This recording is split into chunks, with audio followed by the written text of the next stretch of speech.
C'est l'Happy Hour jusqu'à 19h. Edith et Atas. Allez, c'est la dernière heure de cette émission Happy Hour, c'est peut-être la meilleure, je ne sais pas, c'est à vous de juger. Quoi qu'il en soit, n'oubliez pas que d'ici la fin de l'émission, vous allez gagner 4 entrées pour aller à la réserve africaine de Sijan. Il y a un petit autruchon qui est né, là, un bébé autruche, je ne sais pas si on dit ça comme ça. Anne-Hérelle, bonsoir. Bonsoir. Anne-Hérelle, vous êtes mon invitée à Happy Hour. Alors on va se vous voyer, Ok. même si avec vous, Fatem, s'il a neigé sous mon pain. Exactement. C'était il y a quelques années et on était toutes les deux justement devant un micro et on animait ensemble quelques émissions et c'était un beau souvenir d'ailleurs. Ouais, on salue Mac Chary, responsable des programmes de l'époque. Alors en fait, ça vous caractérise. Hein. Vous êtes, on fait plaisir à la famille, on fait des études sérieuses d'histoire, je crois que c'est ça. D'histoire et de droit aussi. Et de droit. Et puis une fois qu'on a montré aux parents que on sait le faire, là on dit maintenant on le sait, mais je suis une artiste, je suis une saltimbanque. Donc on vous êtes essayé avec cette très jolie voix qu'on va entendre à la radio. Et puis chanteuse, comédienne. C'est ça, chanteuse, comédienne, auteure aussi. Et puis à un moment donné, je me suis dit, j'écris des chansons et pourquoi ne pas écrire aussi des histoires? Parce que ça me tenait à cœur. On va parler de ce premier roman, votre premier bébé, inspiré de la maternité. Vous êtes maman, quel âge votre Elle a 5 ans et demi. Elle a 5 ans et demi. Elle a bien grandi. Ça a été pour vous quelque chose un changement Ça a été une révélation, mais après il est vrai que en fait depuis que j'ai 23 ans, j'ai été belle-maman. Donc j'ai aussi eu le plaisir de croiser et de vivre un amour en fait, on va dire d'enfant et à maman, belle-maman, et c'était un moment assez passionnant. Et puis après ma petite fille est arrivée et là ça a été aussi une explosion de bonheur de vivre ça aussi différemment, quoi. Chanteuse, auteure, compositeur, comédienne, vous avez décidé de rester ici dans la région, on le comprend, par amour pour les enfants, pour la famille aussi. Comment on vit quand on est artiste chez nous ? Ah, on vit avec du vent et du soleil. Mais on vivote. On vivote, ouais. Mais en fait, c'est aussi pour ça qu'il faut savoir se décliner, je dirais, être polyvalente. Et c'est ce que j'ai essayé de faire. Et puis c'est aussi par le rapport et puis les rencontres, le partage. Et c'est amusant parce qu'en fin de compte, on va faire quelque chose. J'ai commencé avec la chanson et puis hop, on rencontre une autre personne. Je vais faire du théâtre, de la comédie. Et puis après, hop, on va faire aussi de l'écriture. Donc, je pense aussi c'est la richesse qu'on peut avoir dans cette belle région. Parce que j'ai changé de département, mais je viens souvent ici. Il est vrai que, en fait, je crois que c'est au gré et aux surprises des rencontres qu'on peut faire et des émotions qui se développent, quoi. C'est cette vie qui est riche, qui inspire aussi la pensée et l'écriture. Dans des chansons. Alors ça, écrire un texte de 3-4 minutes, alors je ne vais pas dire que c'est facile, mais c'est une page et demie, Arial 14. Écrire un roman, c'est combien d'heures d'écriture ? Ça a été long. C'est un roman qui a pris 10 ans de maturation. Il a pris 2 ans aussi après d'écriture. Donc c'est aussi, en fait, j'ai écrit, j'ai corrigé et j'ai fait tellement de corrections que la dernière correction que j'ai faite, c'était en août 2021.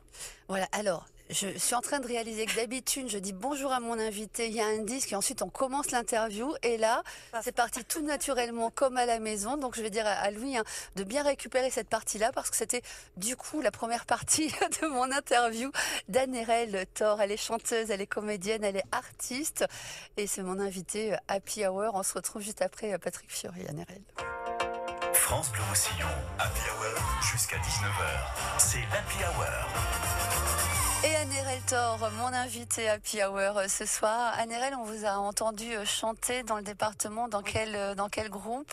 Oh, j'ai été dans le plus petit cabaret du monde. J'ai fait le Radio Crochet. J'étais aussi directrice artistique. Ensuite, après, j'ai fait des orchestres comme 4e Avenue, Eden. Et puis après, des groupes comme Summertime, Suave... et moult autres, je crois. Je dois en avoir 15 à mon actif depuis que j'ai commencé. Donc, on parle de quoi ? On parle du roman ou on écoute la chanson que vous avez composée en même temps que l'écriture du roman ? Ça me ferait plaisir. En fait, quelques notes, Louis, c'est l'extrait qui est là, un petit extrait. La chanson s'appelle Silence. Écoutez un petit peu la voix d'Anne-Hérelle Thor.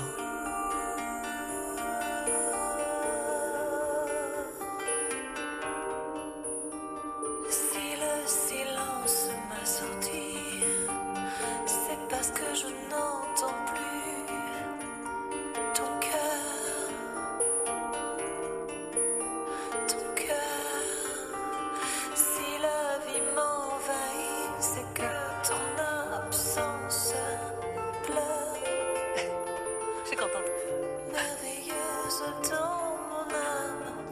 la voyez pas. Moi, j'ai le sourire jusqu'aux oreilles et Anne-Erel a les yeux qui pétillent. C'est voilà, ça c'est un truc que vous faites comme ça. Non. C'était un moment très important où justement c'était aussi un travail sur moi-même. Je crois qu'il y a eu cette chanson était une fulgurance en fait. Ça s'est écrit comme ça et puis j'ai eu le bonheur de travailler avec Stéphane Vicente à la guitare et Serge Folly à la production. Et c'est des gens en fait qui ont compris aussi ma musique et qui l'ont portée. Donc je suis très heureuse aussi. Je suis bien entourée. La chanson s'appelle Mon silence et le roman. Ça y est, parce qu'on va en parler quand même. Le vif du sujet. Ma vie après toi.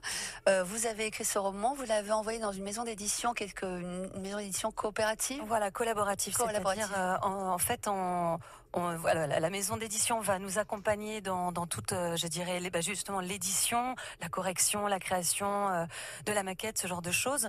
Mais il faut amener ses propres deniers pour pouvoir arriver jusqu'au bout de cette aventure. Et donc voilà. Et pour ce faire.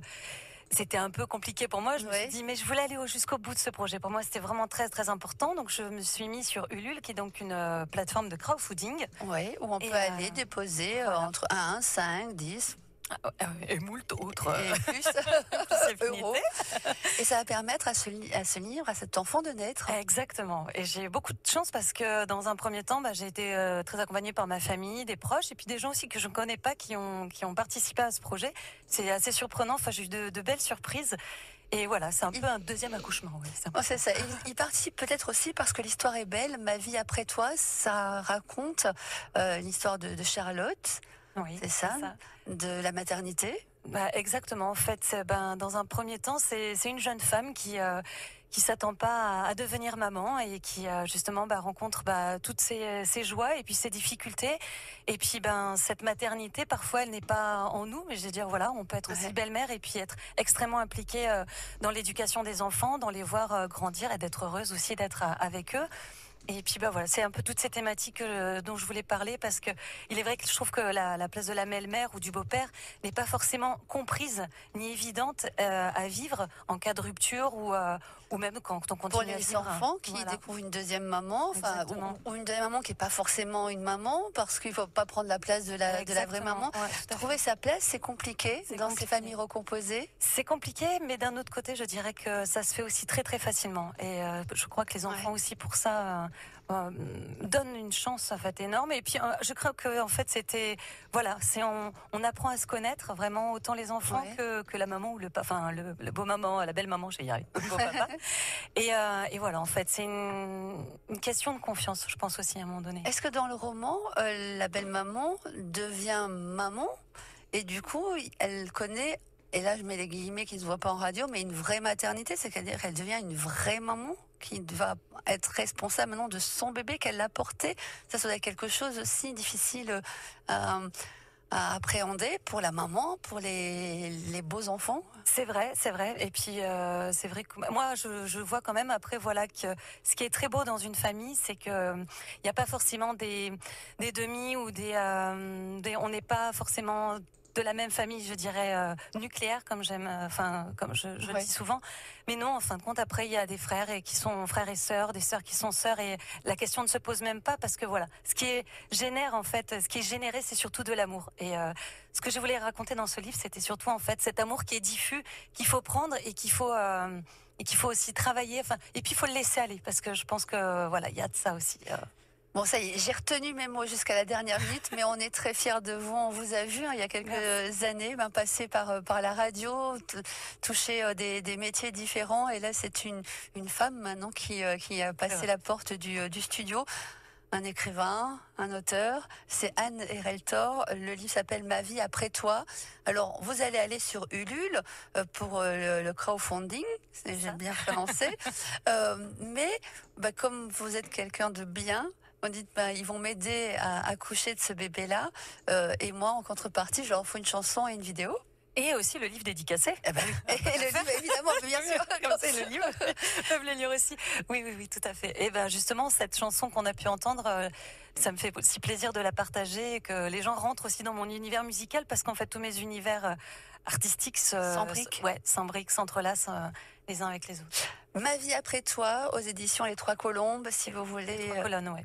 J'ai dit Les Trois Colombes. Ouais, C'est un lapsus joli aussi. Bah oui, c'est parce que je voyez, on est dans la paix, dans l'amour.